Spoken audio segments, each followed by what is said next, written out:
Today, another KTM valve check and possibly adjustment.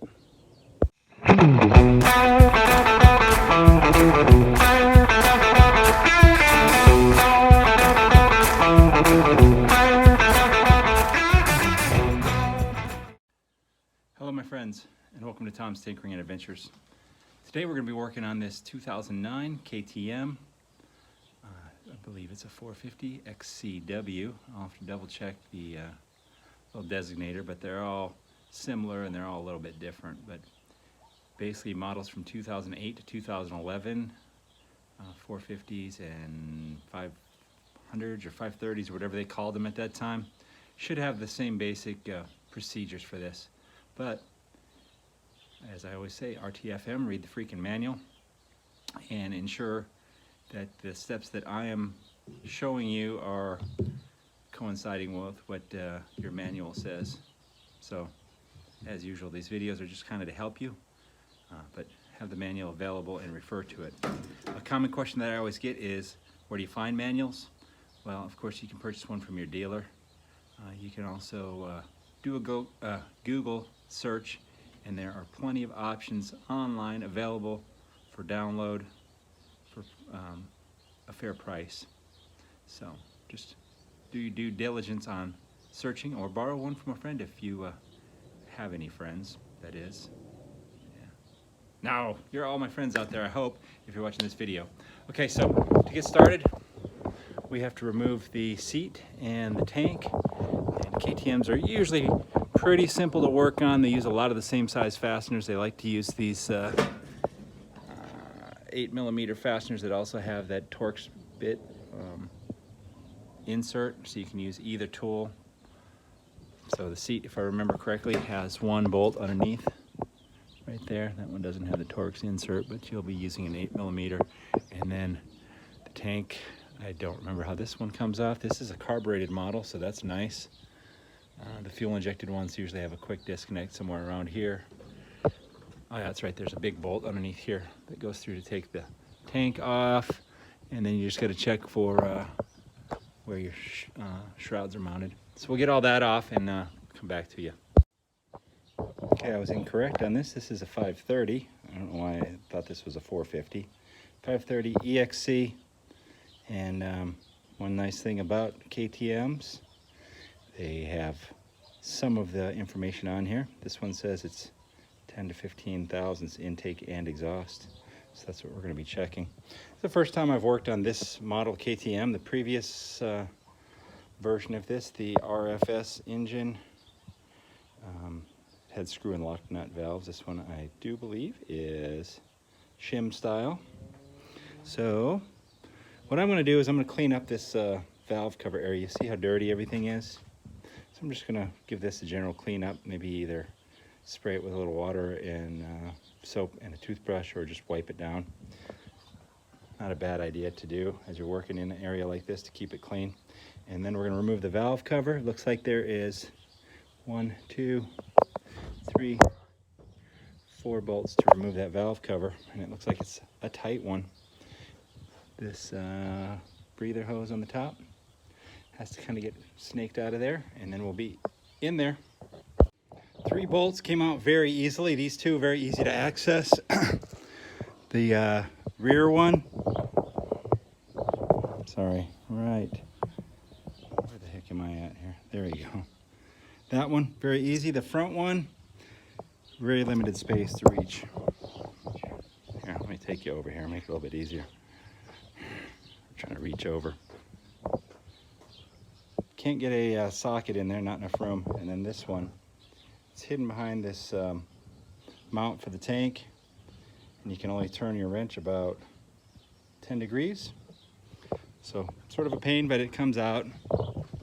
Just take your time. If you need to say some special words, you can say them. YouTube doesn't like me saying them, so, but I know them. And let's see if this thing comes out easily or not. Oh, not too bad. Kind of hanging up right here. So maybe this front tank mount might have to come out. Nope, it does not. There you go. So that's all you need to do to get in and check your valves. Checking your valves, very easy. let everyone know. It's very easy to check your valves. Not a difficult thing to do at all. So now what we need to do is find top dead center. And this is once again where the RTFM will come in. Let's shut off the music before we get a copyright strike. Here we go. Setting the engine to top dead center. Align the camshaft marking A with the marking on the cylinder head B. A, B. Let's see if we can see that. I'm guessing this is the mark they're talking about. Is it that line or is it that dot? And then there's a dot right there. So we're going to use the kickstarter to turn it over, and then also watch the valves, because remember, you'll have top dead center on the compression stroke and top dead center on the, exhaust stroke. So you want to make sure you're on the compression stroke so both valves are closed. I don't know if I'm going to be able to do this while we're, oops, there we go. I just stood on the release for the stand here. There you go. So I can kind of push it over with my hand here, but what I'm going to do is I'm going to line it up. Is there a compression release on this model? I don't even see one. So, yeah, too hard to push by hand. I'll get that lined up and then I'll show you what you're looking for here. Once you're satisfied that you have your dots lined up here, you can insert your special KTM locking tool, which crankshaft locking tool, part number here. I have created my own out of a long bolt. And now we can check the valves. And now remember, it said right here 0.10 to 0.15 intake, and that's in millimeters. Remember, the valve spec on here is 0.10 to 0.15 intake and exhaust. So we're going to be using this 0.004 4 thousandths inch and 102 thousandths millimeter. Okay, it's kind of tight on that one, and it looks like we slide in pretty good back here on the right intake, and on the left exhaust it fits very well, and on the right exhaust it is difficult to get in there because I'm working with one hand while filming, because I love to share with y'all. There you go, nice and easy. So it slides in very nicely on both exhausts and on the right intake. The left intake, this is a bit snug, so we are going to adjust that. Now it looks like these rocker shafts come out on this side here. So I think what we have to do is remove that bolt and this plug, and then we should be able to pull that shaft out of there. So I'm going to take all these items off and we'll come on back. Okay, so there's the plug on that side. Remove those two bolts. It looks like you can thread this right into that shaft in there, I'm hoping. Actually, nope, I'm going to have to get a little bit smaller one. Let's see here. What do we got? Let's use that one there. I think that's for the seat.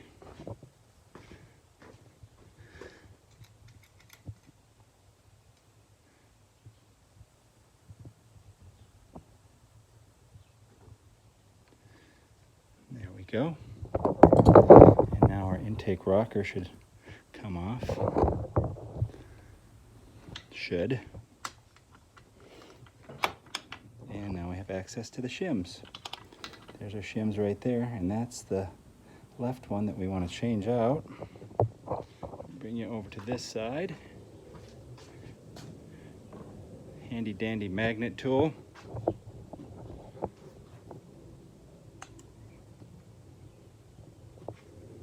Voila. now we have to do some mathematics. So bring it over to the workbench. Okay, I highly recommend, if you are going to do a valve adjustment, that you get yourself a micrometer. They sell a digital one at the Chinese Tool Depot place, Harbor Freight. It's actually pretty good. It's about $10 or $15, $20, I don't know, but it's pretty good. Digital is really nice. I have a nicer precision old school one here that is not digital, and even though this is probably a better tool than that digital one, the digital one will convert directly to metric, whereas this one will not. You're also going to want to have access to a shim assortment, unless you have a very good dealer in town. So you can purchase a kit like this for about $60 online, or you can do like I did and borrow it from your friend LB. Thank you, LB. These are 10mm shims for this model motorcycle, but there are several different ones, so if you have more than one motorcycle brand in your stable, you're going to need multiple shim kits if you do this sort of thing. So the first thing you want to do is look and see if on the shim itself you can read the size. This one you cannot. I don't know how well you're going to be able to see in here. Let me pull out one of these. And I still don't know how well you're going to be able to see it because, there you go, 3.05. They have info printed on them, but unfortunately sometimes it wears off. So that's where this comes in handy. And you have to take a measurement on this one. And this is 0.106. 0.106. So what you have to do then is go into your computer, and if you have this type of micrometer, of course, you have to go into your computer and convert inches to millimeters. I know that 0.106 is probably going to be close to a 2.6 or 2.65 from having done this. Let's measure a 2.60 and see what we got. Okay, so let's try 2.65. And that one's stuck in there. 2.65 is 0.104. What did we have here again? 0.106. Let's try the 2.70, which is also stuck in here. There we go. 0.106. And this is the one that I took out, and it is 0.106. So we know that this one is a 2.70. Now here comes the math. We need to increase the clearance. We had a tight valve, so that means that we need to put a smaller shim. This shim is taking up space between the top of the valve and the rocker arm. So if we decrease that, then it is going to increase the clearance. So that means that we need to go to a 2.65. This was a 2.70. If we go to a 2.65, that should increase our clearance by 5 thousandths, giving us approximately 15 hundredths of a millimeter clearance. Now all we have to do is put this shim right up here. If you're clumsy like I am, I highly recommend you put rags anywhere that the shim could fall in, because it can and will happen. But not this time, ladies and gentlemen, not this time. We're in there. We're going to put all this back together. I will show you the measurement here. Hopefully we are at 15 thousandths. Okay, we've got her put back together. 15. It's kind of going in kind of tightish, but that kind of makes sense because the 10 was going in kind of tightish. So we're just probably on 14. That's good. All the other ones checked fine, but if you had to adjust the exhaust, same thing. You're going to remove the plug over here, remove the 2 bolts, and slide that shaft out and remove the rocker. Okay. Now all I have to do is torque everything down and put her back together. Okay, engine's back together. I got a little bit more to do on this bike, but the valve adjustment portion is complete, and it's not too hard. You can do it. Don't be afraid. This is a, I don't know, $150, $200. I don't know what they charge at the KTM dealer. I know that I don't charge enough.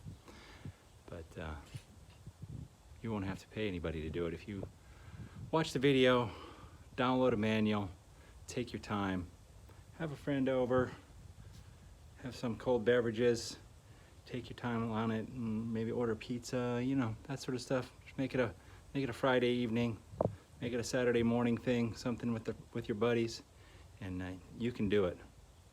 Or you can contact me. I like it when people donate to my beverage fund. All right, if you like what I'm putting out, give me a thumbs up, and if you would, please leave a comment down below. And if you're not already a subscriber, please consider doing so. Thank you very much for watching. Get out there and find your adventure. Adios.